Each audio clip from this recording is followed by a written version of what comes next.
So this is just an overview of our presentation. So starting with introduction of Khan University. So it was established in 1983. It's a premier institute of Pakistan in our country, and that was the first private university in Pakistan. So it this university works to improve the quality of life, particularly in the developing regions. And we have operations in 6 countries in 3 continents, and most of them are developing country. So these are Pakistan, Afghanistan, Kenya, Tanzania, Uganda, and we have a small campus in London, UK. So we run 11 hospitals and treat more than 2 million patients across our 7 hospitals, and we have 350 medical centers across Pakistan. So AKU is Aga Khan University. We have a very good impact in Pakistan, and there was a report that was published by an independent firm from United States, and they told that this university has 1 billion financial impact where we serve. So it supports 42,000 jobs annually, either direct or indirect. So this is a brief introduction of Aga Khan University. And this report is available online. If you want to see this, you can click this link. So on the global map, this is our presence. We are covering South Asia, 2 countries, and we are covering in East Africa 3 countries, and a small campus in UK. These are our programs. We are not a very big university, and we are not very old university. So we are now 40 years of age. So these are the programs which includes health science, teacher education. We have recently established a media and communication school in East Africa. And now we are stepping in arts and science schools. So first school has been established in Karachi, Pakistan, and second will be in Nairobi, Kenya. So this is our journey for digital commons. And thanks, Ellie, we are maybe the first in our region which went for digital commons in 2012. We are also subscribing. The journal publishing part is also our part of institutional repository. So we are hosting 2 journals there as well. So we adopted actually, and we launched Digital Commons, and we branded it eCommons at AKU in Pakistan. So it was June 2012 when we started it off. And then after 1 year, we added selected works at that time. That is for profile creation. And then we content expansion. We went for content expansion, and we added 2 journals on that, and that was in 2012. And then we switched over from selected work to pure portal. Not more recently, 2 years back in 2022. And then we adopted DC for institutional archives and special collections for our university, and this was last year. So we are adding more institutional history, and one of the project is oral history project. That's very, very unique to our university in developing world. That's also part of our digital commons repository. So with this, I was seeing him getting very excited that, okay, now Priyanka is going to take over. Hi, everyone. We have very short 20 minutes, but I would like to make full use of it and introduce AKU and its journey, which has been excellent. My name is Priyanka Chatterjee. I share the same surname as Pramita, but we are not related. And whenever I present, I'm very scared of standing, though I wear heels, but I always feel I won't be seen because of the podium. So excuse me if you can't see me, but you can hear my voice. So what you see on your screen is screenshots from AKU's Digital Commons repository. It's very interesting, the journey that Digital Commons has gone through with Aga Khan University. It's a pioneer in the region, and I get a lot of calls as a salesperson from a lot of community universities in the region who actually find out their content. AKU AKU's content through Google, and then they come on their site. And as you can see that, one of their top cited article is highly cited. Look at all the metrics that comes, because in Digital Commons, and you all are subscribing to it, you know that there are impact metrics linked with every content type in Digital Commons. And that makes it so interesting because people get to see not only traditional metrics like citations, but you also get to see non-traditional metrics like social media mentions and everything through the PlumX. So AKU really stands out in terms of its usage, and they have a content type variety. So they have oral history, they have journals, they have books, and they are constantly increasing the content type they're going to host on their platform. So this is the impact that Digital Commons has. So you know that Digital Commons has dashboard that helps you to understand the ROI. You can see who has visited your repository, from which country they belong to, and it enables you to understand the wider reach that your content has built. And every time as a salesperson, when I start my demonstration showcasing the repository and the dashboard, I always see stars lit up even through Zoom call. So you can imagine that the value that this dashboard has given, and you can clearly see that, okay, from the time I started my journey, how my content has reached to a wider audience. And AKU's content clearly reaches out because people find them through Google Scholar and then reach out to us to have a similar kind of repository for their institution. And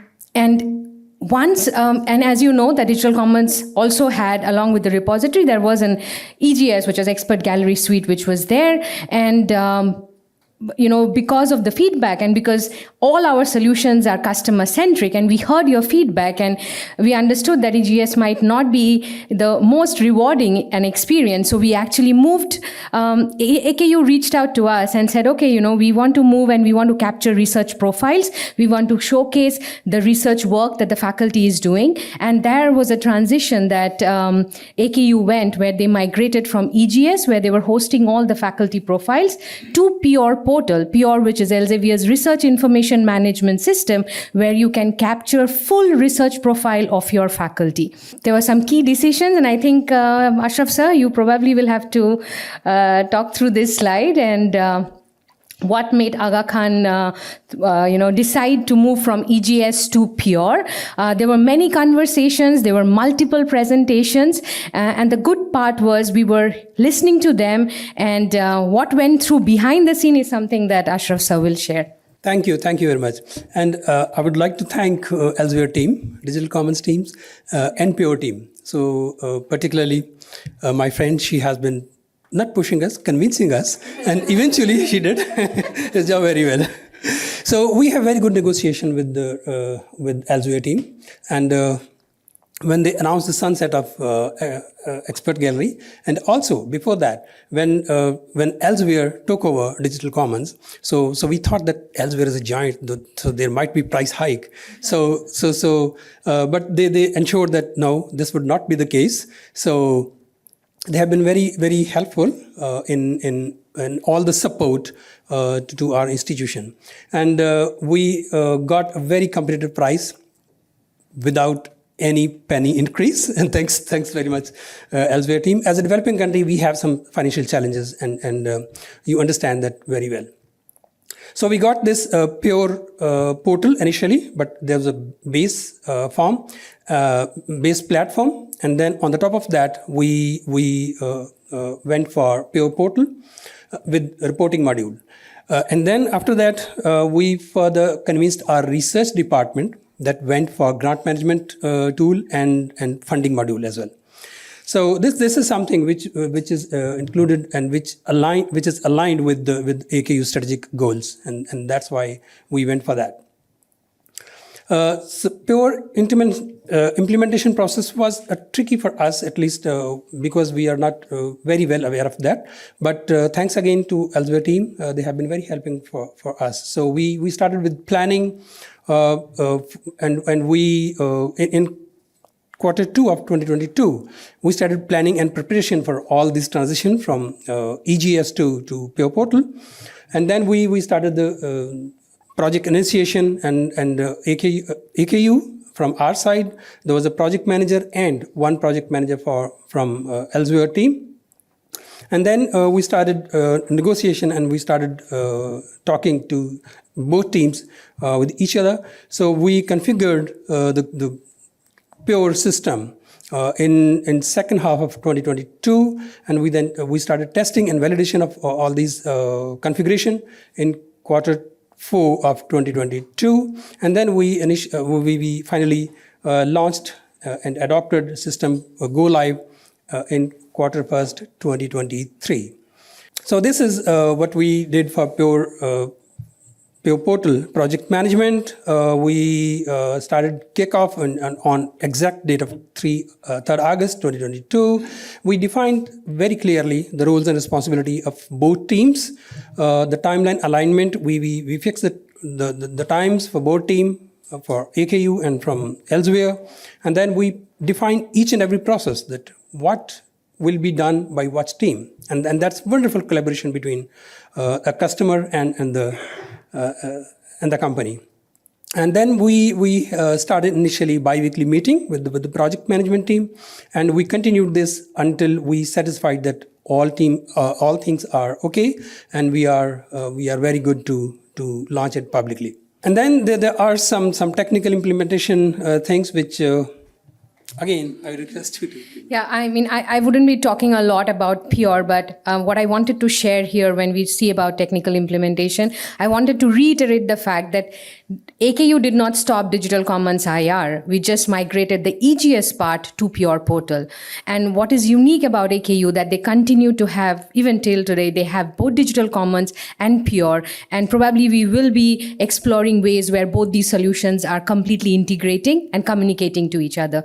So while the technical slide is here, I also want to tell you a story. Recently, we were on a call. I was having a call with Ashraf sir, and in between he said, oh, both of us had more things to discuss outside, so the call was on hold, and I could hear that somebody gave a call to, and he doesn't know this, Dr. Ashraf, and said, we have some program which is happening in our faculty, and we would like to host that program to eCommons. And I was thinking that this is an amazing story, that because there is an institutional repository and the way Aga Khan operates, every activity, and when I first started with Digital Commons, what captured my attention is that everybody talks about scholarly publication, but I think Digital Commons' unique aspect is that you showcase the full spectrum of work that a university does, and that is something which is exciting. Now with Pure, both Digital Commons and Pure, they are scalable solutions, right? So with Pure, they started off with 249 faculty profiles, and then very quickly they moved to 499 profiles. So what they wanted to do is they wanted to first have these 249 profiles, including some of the profiles which were hosted on EGS, bring them to Pure Portal, stabilize the platform, learn the technicality, understand the support process, how to raise a Jira ticket, how to do user adaptation. And I remember AKU had done a huge user knowledge management program to help build the teaching community and the learning community within Aga Khan University. And there was a smooth transition that started with the Pure Portal.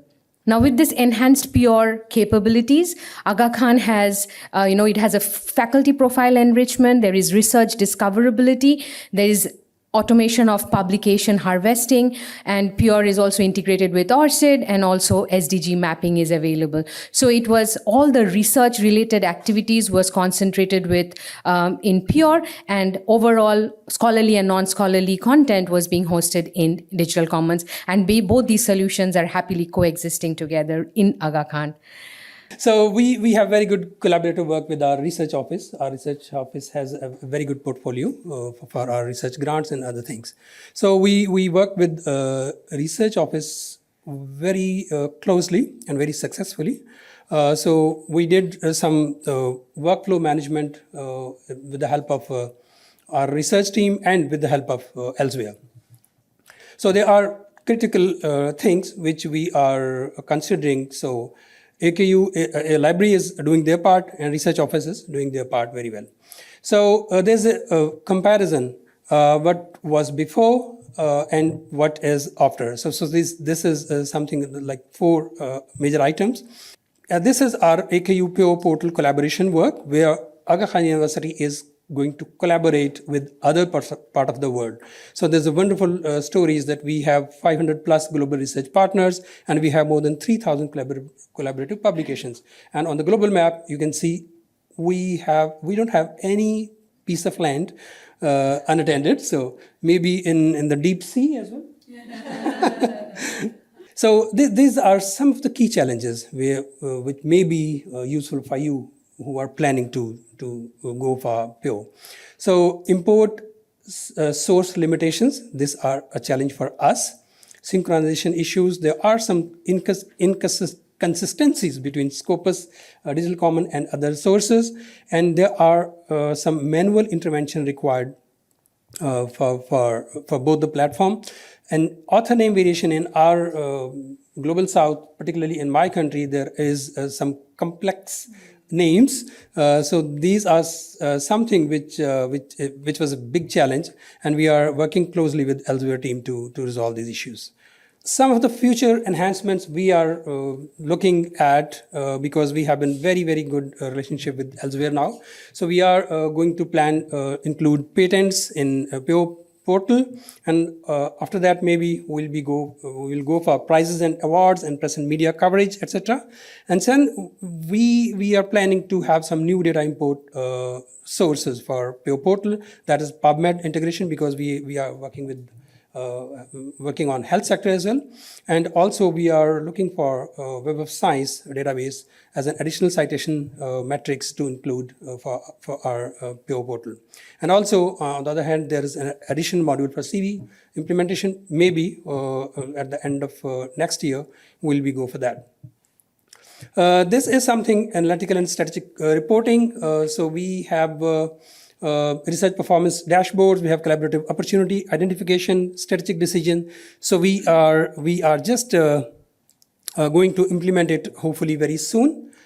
This is our integration roadmap. So hopefully from phase 1, 2, 3, 4, we have divided into 4 phases. So hopefully we are going to implement this at the end of next year. These are some of the lessons learned for this experience we had. And because Ali is asking us to stop now, so thank you very much.